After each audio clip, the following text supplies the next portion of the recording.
నమస్కారం అండి. ఈరోజు మనం తెలుసుకోబోయే టాపిక్ మైగ్రేన్.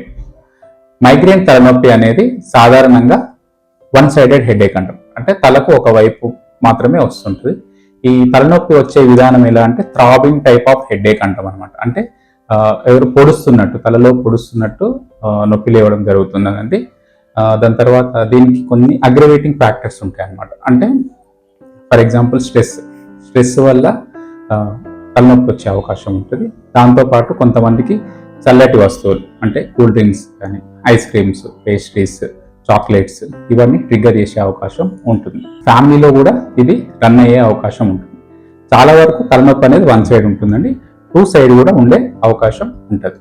అండ్ దాంతోపాటు ఇది వచ్చే ముందు పేషెంట్కి ముందు కొంచెం స్పెసిఫిక్ ఒక అబ్నార్మల్ స్మెల్ సెన్సేషన్ కానీ, దాని తర్వాత ఆరో అంటాం అనమాట దీన్ని. దాంతోపాటు కొంతమందికి వామిటింగ్ సెన్సేషన్ వచ్చే అవకాశం ఉంటుంది. అండ్ దాంతోపాటు కొంతమందికి లైట్కి వెలుతురికి అంటే కొంతమందికి ఎండలో వెళ్ళి వచ్చిన తర్వాత సడన్గా తీవ్రమైన తలనొప్పి లేవడం అట్లా ఉంటుందన్నమాట. కొంతమందికి శబ్దాలకి అంటే సమ్ వాయిసెస్కి కానీ సౌండ్స్కి కానీ ఇరిటేషన్తో తలనొప్పి పెరిగే అవకాశం ఉంటుంది. దాని తర్వాత ఈ మైగ్రేన్ అనేది సాధారణంగా మనకు నెలలో ఎన్ని రోజులు వస్తుంటుంది అనేది మనం కన్సిడర్ చేస్తామండి.